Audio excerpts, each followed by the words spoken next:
नमस्ते दोस्तों, आपका स्वागत है मेरे YouTube चैनल पर, जिसमें आज हम शुरू करने वाले हैं गणेश जी की सेवैयाँ वाली कहानी, जिसमें वह प्रेम और करुणा हमारे प्रति दिखाते हुए। और स्टार्ट करते हैं हम गणेश जी का नाम लेकर। गणपति बप्पा मोरया।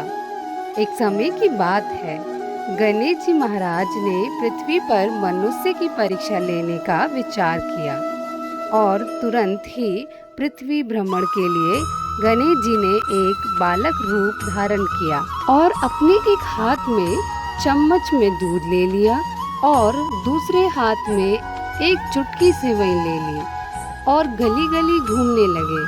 साथ ही साथ आवाज लगाते जा रहे थे, कोई इन सेवई और दूध से मेरी सेवैयाँ बना दो, कोई इन सेवई और दूध से मेरी सेवैयाँ बना दो। गांव में कोई भी उन पर ध्यान नहीं दे रहा था और सभी हंस रहे थे। ना समझ बालक चम्मच भर दूध और एक चुटकी सेवई की सेवैयाँ भी भला बना सकती है। ऐसे ही गणेश जी एक गांव से दूसरे गांव घूमते रहे, लेकिन कोई भी उनकी सेवैयाँ बनाने को तैयार नहीं हुआ। ऐसे ही सुबह से शाम हो गई, कोई मेरी सेवैयाँ बना दो, कोई मेरी सेवैयाँ बना दो। अब गणेश जी ने सोचा, कोई भी मेरी सेवैयाँ नहीं बना रहा है, अब मैं क्या करूं? तभी वहाँ एक बुढ़िया अम्मा अपनी झोपड़ी के बाहर बैठी थी। वह गणेश जी को देखकर बोली, बेटा ला तेरी सेवैयाँ का सामान मुझे दे दे, मैं तेरी सेवैयाँ बना देती हूँ। गणेश जी बोले, माई तुम्हारे घर में जो सबसे बड़ा बर्तन हो वह खीर बनाने के लिए ले आओ। बूढ़ी अम्मा ने सोचा, बच्चे का मन रखने के लिए सबसे बड़ा बर्तन ले आती हूँ। बुढ़िया माई घर का सबसे बड़ा बर्तन लेकर बाहर आई। गणेश जी ने चम्मच से दूध और चुटकी से सेवैयाँ डालना शुरू किया।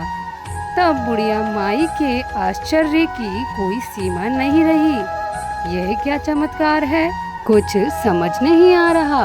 देखते ही देखते पतीला दूध से भर गया। बूढ़ी माई ने उस पतीले को चूल्हे पर चढ़ाकर सेवैयाँ बनाना शुरू कर दिया। तब गणेश जी बोले, माई तुम सेवैयाँ बनाओ, मैं स्नान करके आता हूँ, मैं वापस आकर सेवैयाँ खा लूँगा। बूढ़ी माई बोली, बेटा इतनी ढेर सारी सेवैयाँ का मैं क्या करूँगी? तब गणेश जी बोले, माई तुम सारे गांव को सेवैयाँ खाने का न्योता दे दो। बूढ़ी माई बोली, ठीक है, मैं पूरे गांव को कह देती हूँ। बूढ़ी माई के सेवैयाँ की खुशबू धीरे धीरे पूरे गांव में फैलने लगी।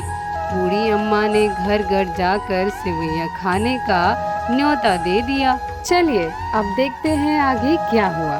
आज मेरे घर सेवैयों का प्रसाद बना है, आप प्रसाद को ग्रहण करने जरूर आना। पड़ोस ने बोली, अम्मा इतने सारे लोगों को सेवैयाँ कहाँ से खिलाओगी? लोग उस पर हंसने लगे। बुढ़िया के घर में खाने को तो एक दाना नहीं है और सारे गांव को सेवैयाँ खिलाने की बात कर रही है। चलो चलकर देखते हैं बूढ़ी माई कौन सी सेवैयाँ खिलाने वाली है। धीरे धीरे लोग बूढ़ी माई के घर आने लगे। देखते ही देखते पूरा गांव इकट्ठा हो गया।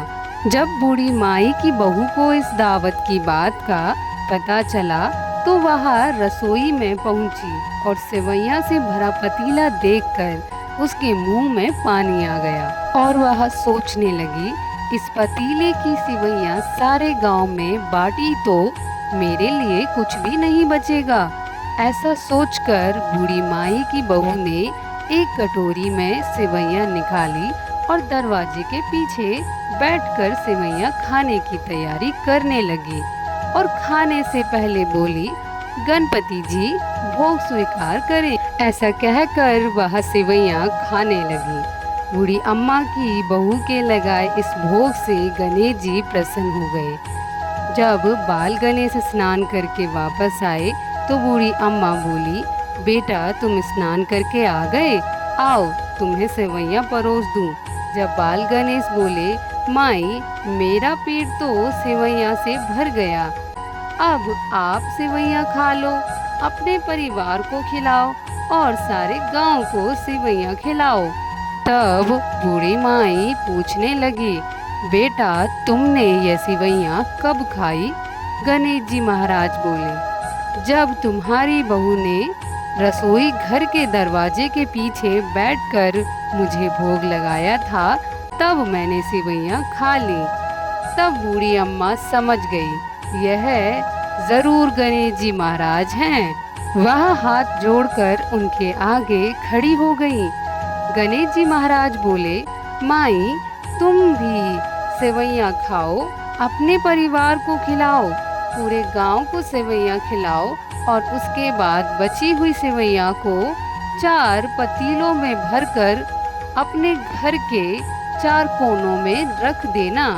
अब बूढ़ी माई ने पूरे गांव को सेवैयाँ खिलाई और बची हुई सेवैयाँ 4 बर्तनों में करके अपने घर के चारों कोनों में रख दी और सो गई। जब वह सुबह उठी तो उनके आश्चर्य की कोई सीमा नहीं थी।